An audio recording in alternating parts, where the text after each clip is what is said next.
yaitu dalalah.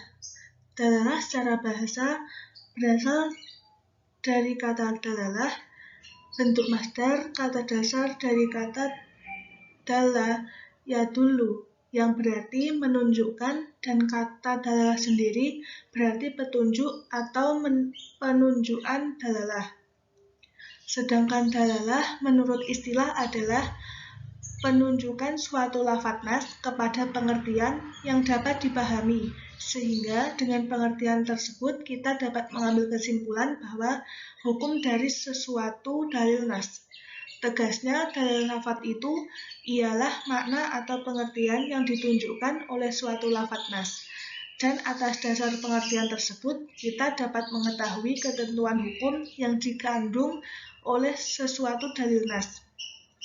Kalangan ulama Hanafiyah membagi cara penunjukan dalalah lafadz nas itu kepada 4 macam, yaitu ibarat nas, isyarat nas, dalalah nas, dan iktidlal nas.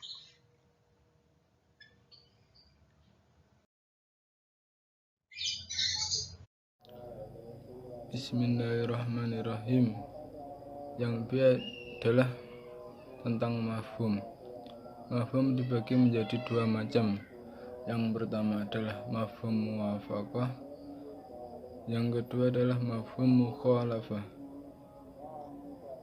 Mafhum al-muwafaqah adalah mafhum yang lafadznya menunjukkan bahwa hukum yang tidak disebutkan itu sama dengan hukum yang disebutkan dalam lafadz.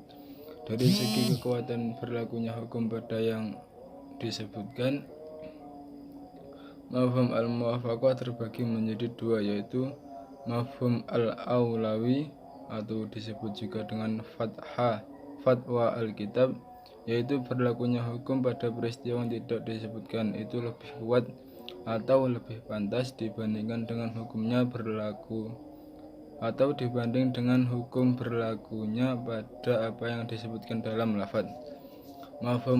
Yang kedua adalah mafhum al-musawi atau dapat juga disebut dengan lahan al-kitab, yaitu berlakunya hukum pada peristiwa yang tidak disebutkan dalam mantuk. Yang kedua yaitu mafhum al-mukhalafah. Mafhum al-mukhalafah yaitu mafhum yang lafadznya menunjukkan bahwa hukum yang tidak disebutkan berbeda dengan hukum yang disebutkan atau tidak sama, atau dengan definisi yang lain, yaitu hukum yang berlaku berdasarkan mafhum yang berlawanan dengan hukum yang berlaku pada mantuk. Mafhum al-mukhalafah terbagi menjadi beberapa bentuk, diantaranya yaitu mafhum as-sifat, mafhum asyarat, mafhum al-ghayah atau limit waktu, mafhum al-adad, dan mafhum al-laqab atau getaran atau sebutan. Yang C yaitu am. Am menurut bahasa artinya merata. Yang umum secara istilah adalah lafadz yang memiliki pengertian umum terhadap sesuatu yang termasuk dalam pengertian lafadz itu. Dengan pengertian lain, am adalah kata yang memberi pengertian umum meliputi segala sesuatu yang terkandung dalam kata itu, dengan tidak terbatas. Lafadz am mempunyai tingkat yang luas, yaitu suatu makna yang mencakup seluruh satuan yang tidak terbatas dalam jumlah tertentu.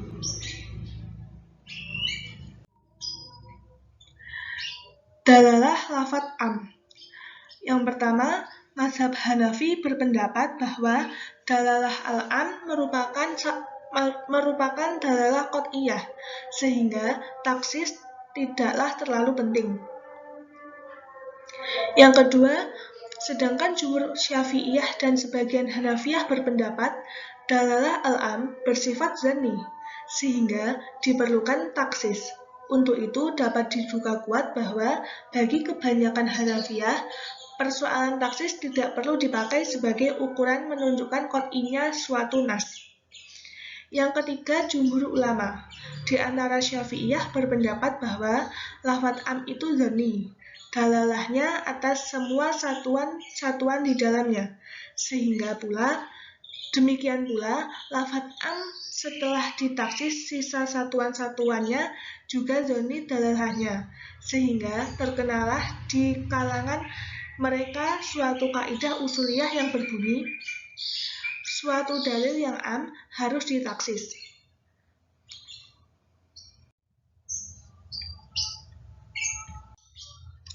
Yang D yaitu khos. Abdul Karim Zaidan dalam kitabnya Al-Wajiz fi Usul Al-Fiqh menjelaskan bahwa khos secara etimologi bermakna munfarid, artinya menyendiri, terpisah.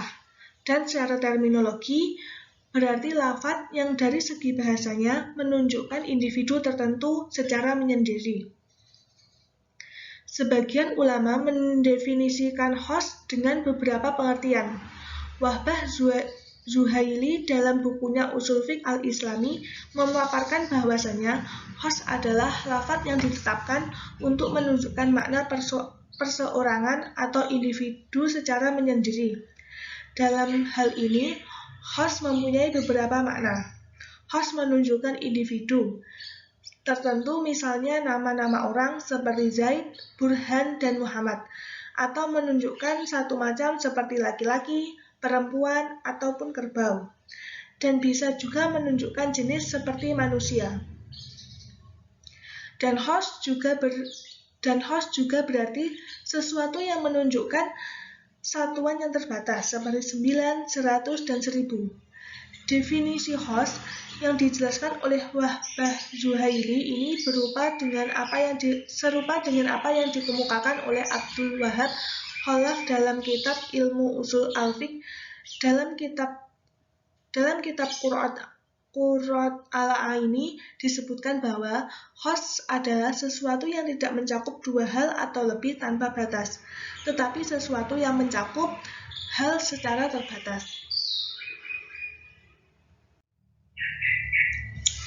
Implikasi khos pada fikih. Khos mempunyai otoritas dalam permasalahan fikih di antaranya sebagai berikut. Yang pertama, tafsir pada lafadz huruf. Yang kedua, sesuatu yang mewajibkan adanya mahar. Yang ketiga, syarat untuk tumakninah dalam sholat. Macam-macam khos mempunyai beberapa macam. Yang paling fundamental ada 4 macam, yaitu mutlak, muqayyad, amar, dan nahyi. Pada pembahasan makalah ini akan dipaparkan 2 saja, yaitu mutlak dan muqayyad. Yang E yaitu tentang taksis. Ada beberapa definisi yang dikemukakan oleh ulama usul mengenai tentang taksis. Yang pertama adalah Muhammad Al-Qudari baik merumuskan bahwa definisi taksis adalah menjelaskan bahwa yang dimaksud dalam lafadz am hanyalah sebagian dari yang diatur oleh lafadz itu. Yang kedua adalah Abdul Wahab mendefinisikan taksis dengan definisi yaitu penjelasan bahwa yang dimaksud oleh syara atau pembuat hukum tentang lafadz am itu pada mulanya adalah sebagian afrodnya. Hukum taksis adalah boleh bila taksis itu memang dilakukan dalam dalil. Dalil taksis itu ada yang beberapa dalil nakli, ada yang berupa dalil nakli, dalil akli, dan lain sebagainya. Tidak ada perbedaan tentang bolehnya taksis dengan dalil. Ada beberapa macam taksis. Yang pertama adalah taksis Al-Quran dengan Al-Quran. Yang kedua adalah taksis Al-Quran dengan As-Sunnah. Yang ketiga adalah taksis Sunnah dengan Al-Quran. Yang keempat adalah taksis Sunnah dengan Sunnah. Yang kelima adalah taksis dengan Ijma'. Yang keenam adalah taksis dengan Qiyas. Yang ketujuh adalah taksis dengan Mafhum. Bismillahirrahmanirrahim. Amar dalam usul fikih. Dalam kajian usul fikih, pembahasan tentang amar atau perintah penting untuk diperdalam, sebab salah satu cara untuk mengetahui sebuah hukum diperlukan pemahaman yang komprehensif tentang tunjukan tersebut, apalagi ketika ingin mengetahui salah satu jenis hukum taklifi. Pengertian amar. Menurut bahasa, kata amar, al-amru berarti suatu perintah.